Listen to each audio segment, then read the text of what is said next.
My parents forced me to drop out of Yale to pay for my brother's college. A girl doesn't need a prestigious degree. But 10 years later, when he bankrupted them, they demanded $500,000.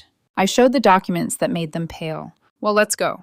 So, I'm sitting here in my corner office looking at the quarterly reports for our Series D startup, and I can't help but think about how different my life could have been. My name's Regina. I'm 28, and I'm the CFO of a tech company that's about to hit unicorn status. I also own a small chain of antique stores that my grandmother left me. But let me start from the beginning because this story is wild. I grew up in what looked like a normal middle-class family in Ohio. My dad worked as a regional manager for a logistics company, and my mom was a part-time bookkeeper at a local dental office. I have an older brother, Ethan, who's 3 years older than me. From the outside, we probably seemed like your typical suburban family. 2 kids, a house with a mortgage, family dinners on Sundays. But there was always this weird dynamic in our house. Ethan was the golden child. It didn't matter that his grades were mediocre at best, or that he spent most of his time playing video games and hanging out with his buddies. He was the son, and that meant everything to my parents. Me, I was just the daughter who was supposed to look pretty, help mom in the kitchen, and eventually marry someone decent. I threw myself into my studies. Not to prove anything to them, I just genuinely loved learning. I was that nerdy kid who actually enjoyed calculus and spent lunch breaks in the library. By junior year of high school, I had a 4.0 GPA. Was president of the debate team, and tutored kids in math for extra money. My guidance counselor told me I had a real shot at the Ivy League. Ethan, meanwhile, was barely scraping by with C's and D's. Boys mature later. Mom would say he just needs to find his passion. Dad would add, my parents hired expensive SAT tutors for him, paid for test prep courses, even got him an educational consultant, basically someone who would write his college essays for him. They never offered any of that to me. When I asked about SAT prep, my dad said I was smart enough to figure it out on my own. And I did. I studied my ass off, took practice tests every weekend, watched free prep videos online. When the acceptance letters started coming in during my senior year, I couldn't believe it. Yale, full ride, need-based financial aid, plus merit scholarships. The whole package would cover tuition, room and board, even textbooks. All I had to do was maintain my grades and work 10 hours a week in the library. I remember running downstairs with the letter, so excited I could barely breathe. My mom was in the kitchen making dinner. She looked at the letter, smiled this tight little smile, and said we'd talk about it when Dad got home. That should have been my first warning. The conversation didn't happen that night or the next night. My parents kept putting it off, saying we needed to discuss it as a family when everyone had time. Meanwhile, Ethan's rejection letters kept rolling in. Every single school turned him down, even the state schools he'd applied to his safeties. My parents were scrambling, making phone calls, trying to figure out what went wrong. Finally, about a week before I was supposed to leave for New Haven, they announced we were having a special family dinner. Mom made pot roast. Dad opened a bottle of wine. I thought they were finally going to celebrate my achievement. I was so wrong. After dinner, Dad cleared his throat and started talking about family responsibility and making sacrifices for each other. Then he dropped the bomb. Regina, we need you to decline the Yale offer, he said like he was asking me to pass the salt. I laughed. I actually thought he was joking at first. But his face stayed serious. We need to focus our family's resources on getting Ethan into college, he continued. He needs this more than you do. You can go to community college for a couple of years, then transfer somewhere local. My mom jumped in. A girl doesn't need a prestigious degree, honey. You're smart. You'll do fine anywhere. But Ethan needs every advantage he can get. I sat there stunned. They wanted me to give up a full ride to Yale, not transfer it to Ethan because that's not how college admissions work, but just throw it away so they could blow more money trying to buy his way into some private college that would take him. Are you insane? I finally managed to say. Dad's face turned red. Watch your tone, young lady. We're your parents and we know what's best for this family. What's best for this family or what's best for Ethan? Don't be selfish. Mom said, your brother needs our support right now. He's had your support his whole life. You paid for his tutors, his test prep, everything. I worked for this on my own, and now you want me to just give it up? The argument escalated quickly. Dad started yelling about ungrateful daughters and how they'd wasted money sending me to a good high school. Mom cried and said I was tearing the family apart. Ethan just sat there smirking like he knew he'd already won. Finally, Dad stood up and gave me an ultimatum. You decline that offer by Monday, or you pack your bags and get out of this house. I went to my room and cried for hours. Then I called my grandma, Dad's mom, who lived about an hour away. Grandma Ruth had always been different from the rest of the family. She was sharp, independent, ran her own antique business since Grandpa died 15 years ago. She listened to me sob through the whole story, then said 5 words that changed everything. Pack your things. Come here. I left the next morning while everyone was still asleep. Just threw my clothes in garbage bags, grabbed my laptop and important documents, and drove to Grandma's house in my beat-up Honda Civic. Grandma Ruth was waiting on the porch with coffee and toast. She didn't say much, just hugged me and showed me to the guest room. Over the next few days, she helped me figure out a plan. Yale was off the table. I'd missed the deadline to confirm enrollment while my parents were playing their sick game. But the local community college was still accepting applications. It's not Yale, Grandma said, but it's a start. You'll transfer somewhere better when you can. She helped me find a tiny studio apartment near campus, paid the security deposit and first month's rent. I got a job at a diner working nights and weekends, plus tutoring gigs through the college's learning center. The pay was crap, but I made it work. Those community college years were brutal. I'd go to class all morning, tutor in the afternoon, then work at the diner until 2 a.m. I slept maybe 4 hours a night. My diet consisted mainly of leftover food from the diner and instant ramen, but I kept my grades perfect. Had to if I wanted to transfer somewhere decent. My parents tried calling a few times in those first months. Left voicemails about how I was being dramatic, how I should come home and apologize. I never called back. Ethan sent me a text once calling me a bastard for abandoning the family. I blocked his number. The only family I had was Grandma Ruth. She'd invite me over for Sunday dinners, always sending me home with a week's worth of leftovers. She'd slip $20 bills into my textbooks when I wasn't looking. When my car broke down, she paid for the repairs and wouldn't let me pay her back. Family takes care of each other, she'd say. Real family. Anyway, after a year and a half at community college, I applied to transfer to Ohio State. Got in with a partial scholarship. It wasn't the Ivy League, but it was a real university with a solid business program. I moved to Columbus, got a job at the library, and added a weekend gig as a restaurant hostess. Still barely slept, still lived on ramen, but I was making progress. During this time, Grandma would update me on my parents and Ethan. They'd managed to get him into some private college in Pennsylvania. Not prestigious, but expensive. They took out massive Parent Plus loans, refinanced the house, even dipped into their retirement funds. Also, Ethan could major in business at a school that accepted basically anyone who could pay. 2 years into his college experience, Ethan got expelled. Academic probation turned into academic dismissal. Plus, there was some disciplinary issue involving vandalism at a frat house. My parents tried to appeal, hired a lawyer, but the school wouldn't budge. They scrambled to get him into another school, found some place in Florida that would take him as a transfer student. He lasted 1 semester before dropping out. He moved back home, spent his days playing online poker and video games. My parents kept enabling him, paying for his expenses, making excuses about how he just needed time to find himself. I graduated from Ohio State, summa cum laude, with a degree in finance. Got recruited by a consulting firm in Columbus. The salary wasn't amazing, but it was steady money, more than I'd ever had in my life. I moved into a decent apartment, bought actual furniture instead of milk crates, and started saving every penny I could. My employer offered tuition assistance for graduate degrees, so I started applying to MBA programs. Got into Case Western Reserve with a partial scholarship. For 2 years, I worked full-time and went to school at night. It was exhausting, but nothing compared to those community college days. Grandma Ruth was so proud. She came to my MBA graduation, took about 100 photos, and treated me to dinner at the fanciest restaurant in Cleveland. Over dessert, she got serious. "Regina, I need to tell you something," she said. "I'm updating my will, and I want you to know what's in it." I tried to protest. She was only 77 and healthy as a horse, but she waved me off. "I've thought long and hard about this," she continued. "Your parents, what they did to you is unforgivable. They chose favorites and they chose wrong. Everything I have, the house, my investments, the antique business, it's all going to you." I started crying right there in the restaurant, not because of the money, but because someone in my family actually chose me. "What about Dad?" I asked. "He's your son." Grandma's face hardened. "He made his choice. He chose to sacrifice one child for another. He doesn't deserve a damn thing from me." She was true to her word. 5 years ago, she had her lawyer draw up the will.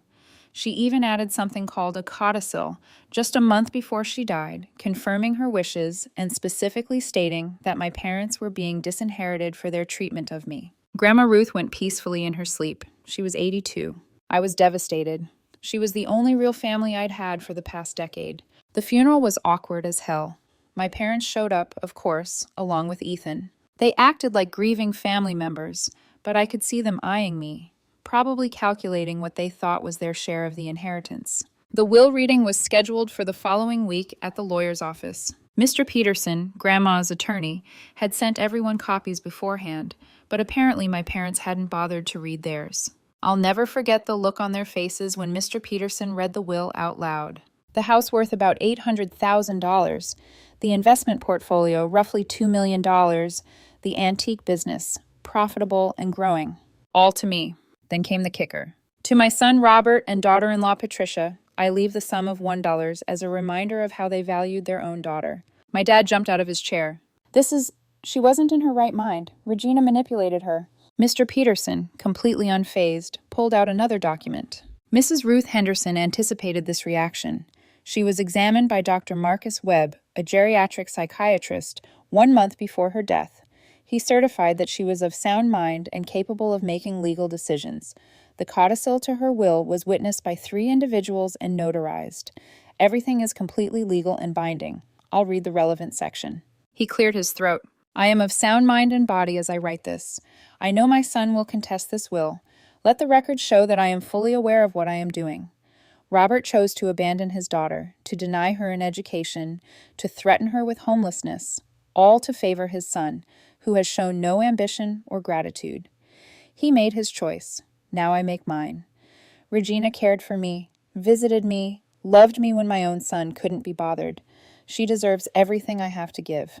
My mother started sobbing. How could you do this to us, Regina? We're your parents. You stopped being my parents the day you tried to destroy my future, I said, and walked out. They tried to contest the will, of course. Hired some ambulance chaser who filed claims about undue influence and mental incapacity. The case went to probate court where their lawyer argued that I'd isolated Grandma from the family and poisoned her against them. The judge wasn't buying it. Mr. Peterson presented evidence that Grandma had been actively running her business until the week she died, that she'd had regular contact with friends and neighbors, and that the will had been consistent for 5 years. He also submitted affidavits from people who'd witnessed my parents' behavior toward me, including my high school guidance counselor, who remembered them refusing to pay for my SAT prep while spending thousands on Ethan. The judge dismissed their case. The whole probate process took about 9 months, but eventually everything was transferred to me. I sold Grandma's house, couldn't bear to live there without her, and invested most of the proceeds conservatively. Took about $300,000 and established a scholarship fund for young women from low-income families who showed academic promise. Set it up with an independent board and clear, transparent criteria so no one could ever accuse me of playing favorites. The antique business was trickier. I didn't know anything about antiques, but I knew about business. I hired a manager who'd worked with Grandma for years, someone who knew the inventory and the customers. Then I modernized things, set up an online store, improved the inventory management system, even started doing Instagram marketing to attract younger collectors. Within 18 months, I turned it into a small chain, 3 locations across Ohio, plus the online store that ships nationwide. The manager runs day-to-day operations while I handle the financial strategy and expansion plans. It's actually pretty profitable. Turns out there's good money in antiques if you know what you're doing. My corporate career was taking off too. After my MBA, I joined a tech startup as a financial analyst. Worked my way up to finance director, then got poached by another startup that was scaling fast. They just closed their Series D funding round, $60 million, and needed a CFO who could handle rapid growth. At 28, I was younger than most CFOs, but I had the credentials and the drive. The board liked that I'd built something from nothing, that I understood what it meant to bootstrap and struggle. During all this success, my parents' situation was falling apart. Ethan had racked up huge gambling debts.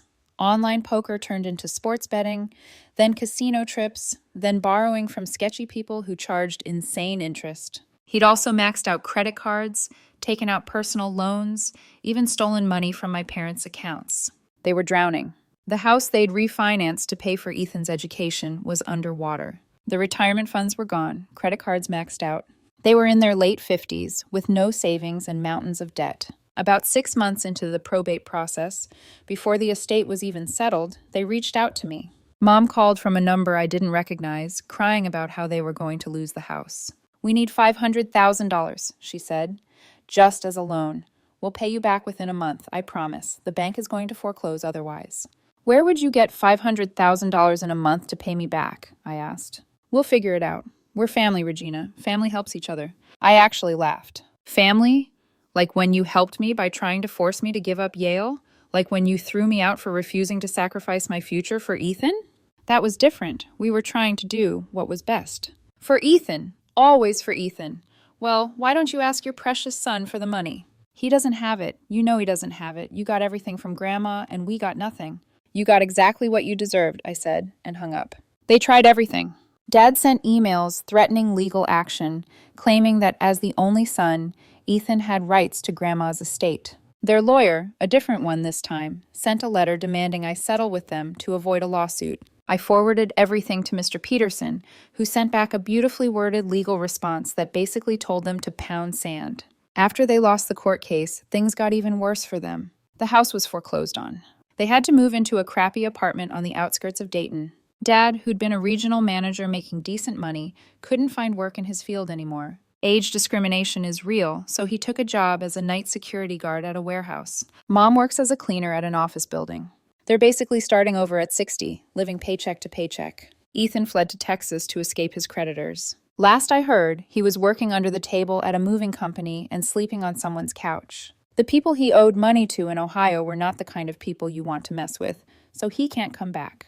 Sometimes mutual acquaintances tell me I should feel bad for them, that I should help them out since I have so much now. These people don't understand what it was like to be 18 years old and have your parents tell you that your dreams don't matter because you're just a girl. They don't understand what it's like to work until 2 a.m. at a greasy diner, then get up at 6 for class, running on no sleep and cheap coffee. All because your family decided you were worth less than your brother. I don't feel bad for them. They made their choices. They bet everything on the wrong horse, and they lost.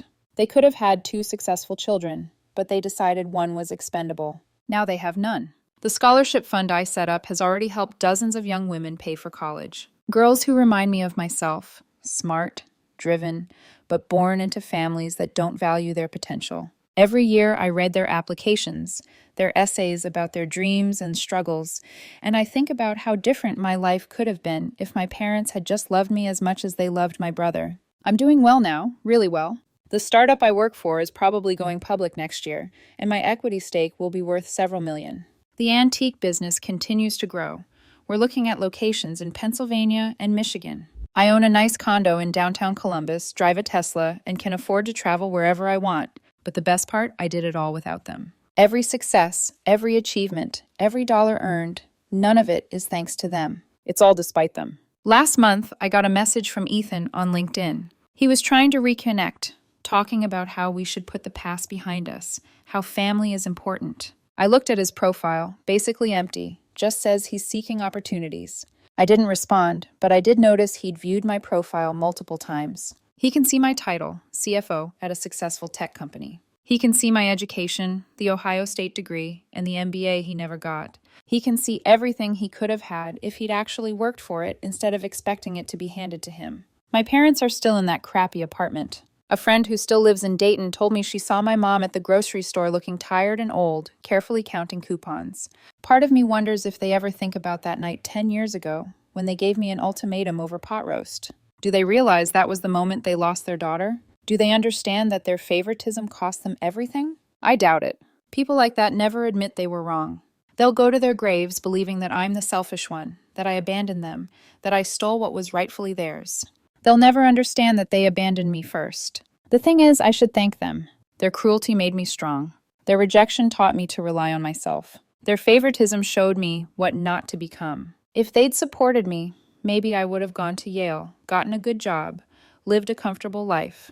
But I never would have fought as hard as I did. I never would have appreciated every small victory, every dollar saved, every goal achieved. Grandma Ruth saw it all. She watched them destroy our relationship for the sake of their golden child, and she made sure they paid for it, not out of spite, but out of justice. She gave her estate to the grandchild who earned it, not the one who expected it. Sometimes people ask me if I'll ever forgive them. The truth is, I don't think about them enough to forgive them. They're just people who used to be in my life, like old classmates whose names I've forgotten. The opposite of love isn't hate, it's indifference, and I'm completely indifferent to them now. My life is full without them. I have friends who become my chosen family.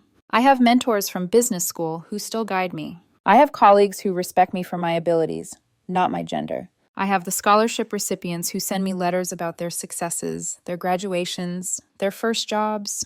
These are my people now. The scholarship fund will outlive all of us. Long after my parents are gone, long after I'm gone, young women will be going to college because of what Grandma Ruth and I built from the ashes of their favoritism. That's a legacy worth having. So that's my story. The girl who was supposed to give up Yale for her deadbeat brother is now a CFO and business owner worth millions. The parents who said a girl doesn't need a prestigious education are working minimum wage jobs in their 60s. The brother who was supposed to be the success of the family is hiding from creditors in another state. Karma, justice. I don't know what to call it. All I know is that I won. Not because I got the money or the success, but because I proved them wrong. I proved that I mattered. I proved that investing in me would have been the smartest thing they ever did. Their loss, my gain, and I sleep perfectly fine at night.